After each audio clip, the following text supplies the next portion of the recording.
Hello, this is Bob back again at the tool shop this evening, and we're putting this S2 Pi rack together with a couple of Pis for my music system, and I thought I'd kind of show you where we are. So this is the first Raspberry Pi. It's in a CanaKit case that is just a snap together plastic case. This Raspberry Pi is running Pi4 player and on the micro SD card, and the only connection to this currently is USB out to the DDC, the Mutec MC3. So that's how I'm getting audio into the Heavenly Soundworks 517 speakers. So power over micro USB, but I have coming a board called a Pi2 AES, and that board is a hat that goes on top of here and has AES output. I'm hoping, we'll see if that sounds as good as everybody says it does, then that eliminates the power cord on the Mutec and the USB cable. It eliminates USB, makes things quite a bit simpler. Okay, so this is the first Pi that's got to go in the stack. The second Pi is where I had done the video before, where I built the server. So this is the Logitech Media server that I assembled a while back, and it's on this daughter board. Here's the Pi, here's the daughter board, here's the SSD. And so you look on the channel and you'll see that video. And it was mounted in this case. I took the sides off to let natural airflow go. And this has been running for a couple of months now with no issues. So the question is going to be, do I assemble this on one of the trays? If there's enough room, I'll have to kind of look at the spacing. Or do I use, which is I think what I want to do, is use this SATA adapter, SATA to USB adapter from Sabrent, which works fine with the Pis. So that's the question on this. But the first thing I'm going to do is assemble this Pi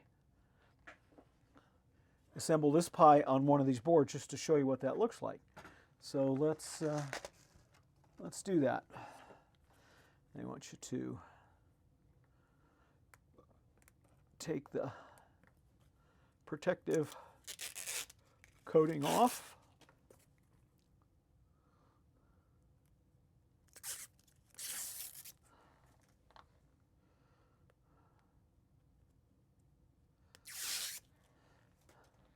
And there we go.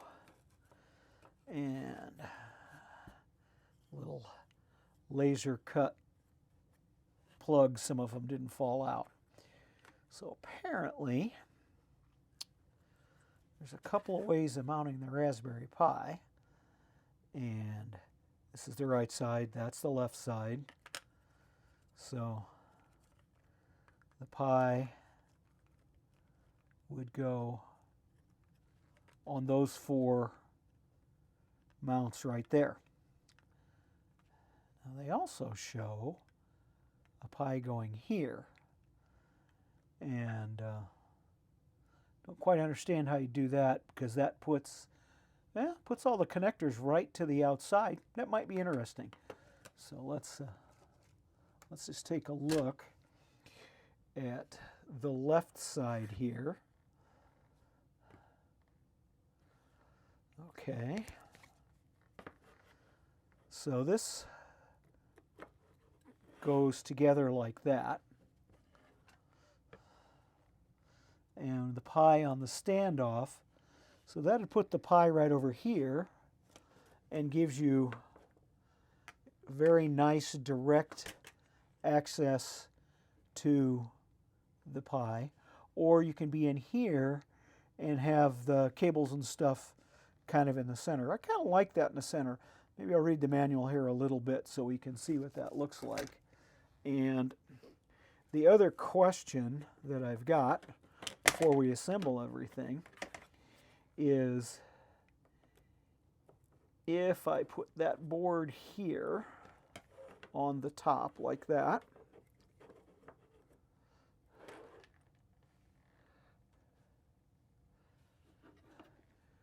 with the Raspberry Pi here, is there enough room for the hat to fit? And I would say absolutely there is. Okay, so there's plenty of room for that. I'm liking that. So that Pi is going to go right there with the hat, and then the little handle, of course, will be right there. So the question is off to the side or in the middle, and I'm thinking in the middle because then this ends up being strain relief for the cable plugged into there if we use that. In this case, the cable on the Pi4 AES board is a different cable, plugs into that board and powers the Pi. But you can separate that and power the Pi too. So I think Pi in the center, and let's just read the manual real quick and see what their thoughts are before we do that.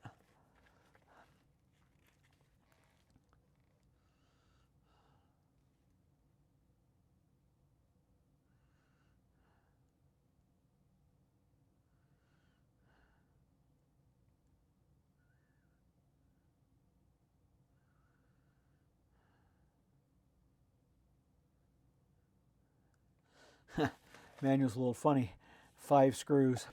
There's only 4 holes for a Raspberry Pi. So I don't quite understand how that's supposed to work. All right, we'll fuss over that a little bit. So they call these sticks. They're just standoffs.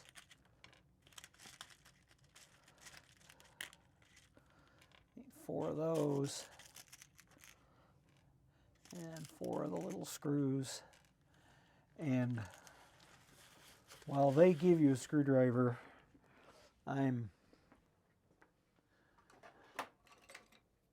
going to use something just a little bit better, I think. So let's make sure these fit properly. Yeah, they do. I can use a different one if I need to.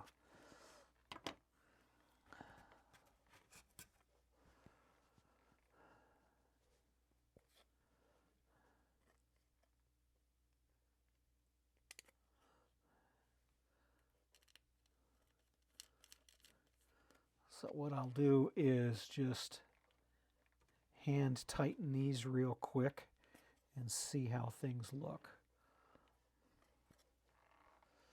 Hang on one second.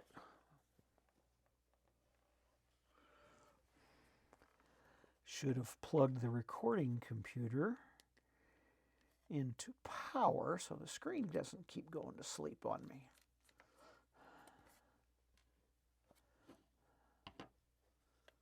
I got 4 of those out. Maybe I didn't.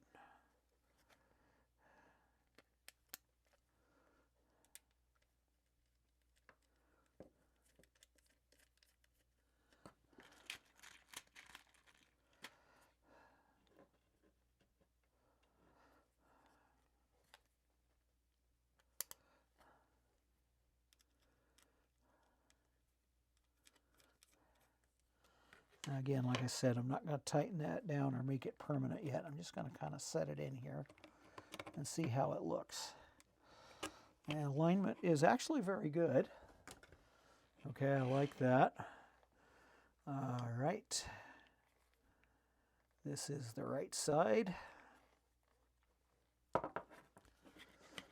Let's just see how things feel with the Pi actually mounted on there. Okay, there we go. So there's the Pi sitting there, right in the middle, and I like that a lot. Now the real question is, now I know what the extra screws are for, I bet. Yep, the extra screw is for this little daughter board. So let's go ahead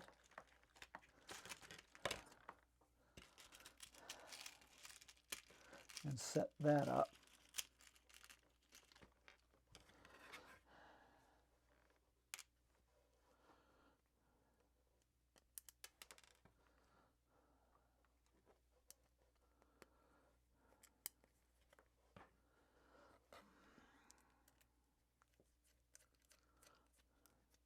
Okay, and again, don't want to make that too tight. Carefully take the micro SD card out, slide this in. Okay, now that's a little odd. Let's see if this actually lines up.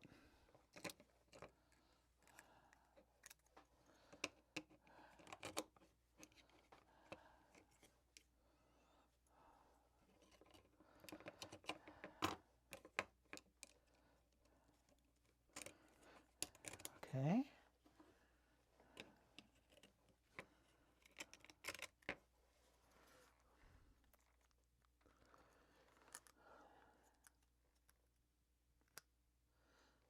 All right. So that's plugged into there now. All the screw holes line up. Now this does present one little thing of interest. These are, yeah, those are all the same length. At least I think they are. Let me take a look. They may not be.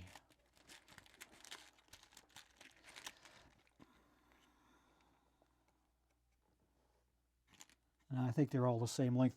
So the one minor little issue is Raspberry Pi is not going to be level by the thickness of this PCB board. All right, now that, annoys me to no end, but it probably isn't a huge problem. It'd be nice to maybe stick something under there so it doesn't, come down tight too hard. But I get a little bit nervous to see if this actually works. So before we go too far,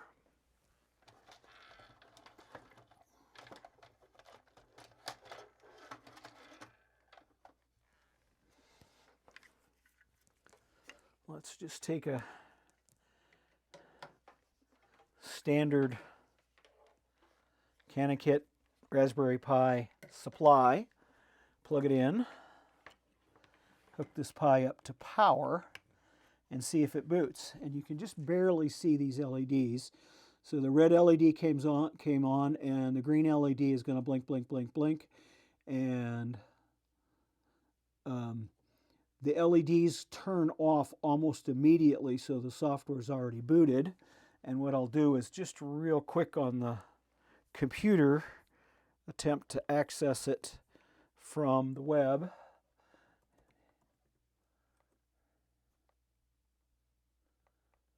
And see if it comes up, which it should.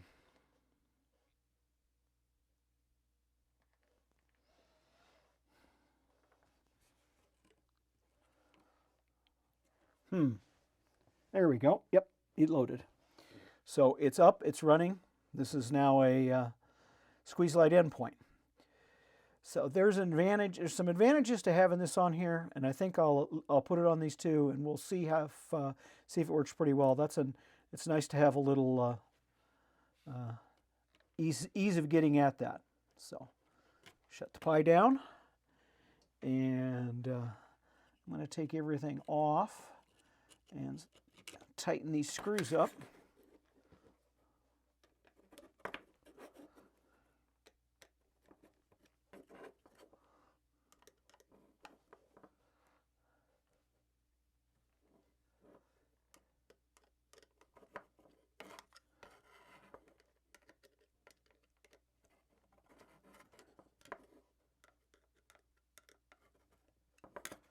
Did I get them all? All right, there they all are.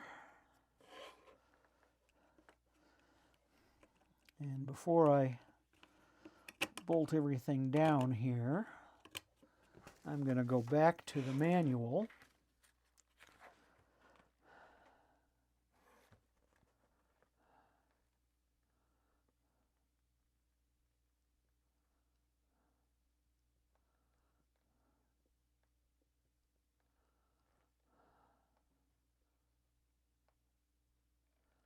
And they don't show any different varieties of this, so We're going to put some of those nuts on.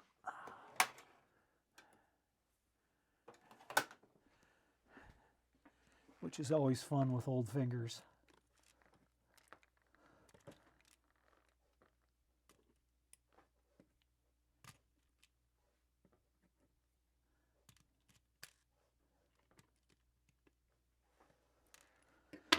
All right. Like I said, always fun. Somewhere here in the tool shop, I'm sure I've got nut driver that might fit that. But since I'm doing this a little bit on the fly, I didn't look for that.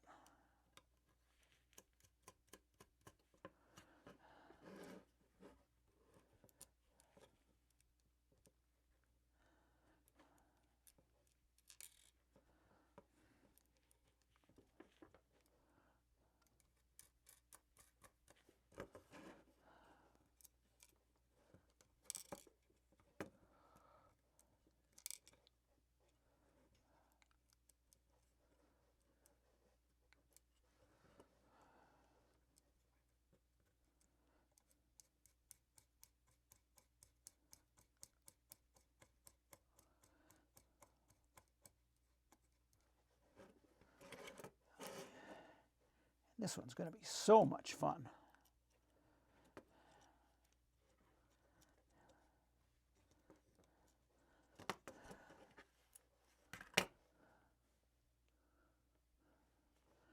I don't think you get a nut driver on that anyway.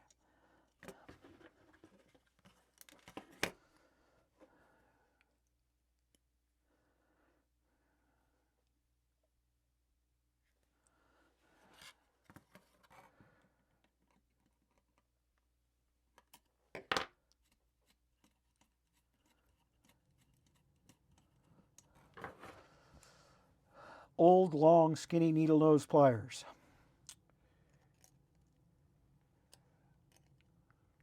Be kind of careful here you don't get into the board at all. Here I am probably off camera with that.